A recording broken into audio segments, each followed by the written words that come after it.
It's kind of come as a surprise to a lot of us, this group ISIS, a group that we hadn't really heard much about. Who exactly are they? Well, it shouldn't be a surprise because they come out of the original very hard-line, very brutal Iraqi terror group. And they've grown up very much since Syria has evolved, and they've brought together the capability of fighting in Syria. They've used weapons from Syria, but a lot of the technology, and particularly the bomb building, has originally come out from Iraq. They were part, before they called themselves that name, they were part of the groups that bombed Damascus and that really stirred President Assad up to start bombing his own people. So they aggravated the Syrian conflict right from the beginning.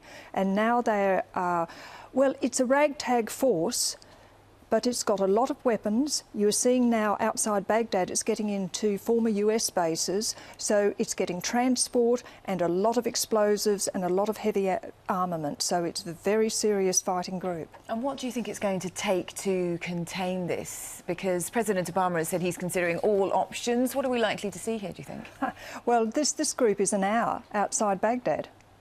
Fortunately, inside Baghdad, there are some elements who've been training, virtually fighting against the Americans originally, who are opposed to them. So I think the Americans are sitting back and letting this, what is really a criminal marauding gang, be sorted out through elements within their own country.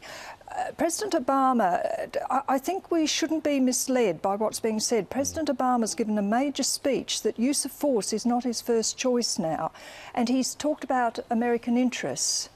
Well, are American interests there? Because America now is self-sufficient with energy.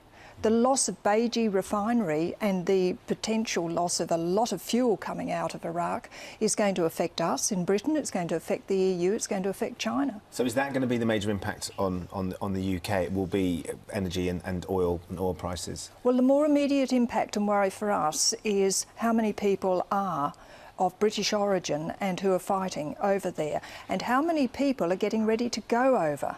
Because when there's a potential success, the potential flow of young people over there to get experience is quite frightening.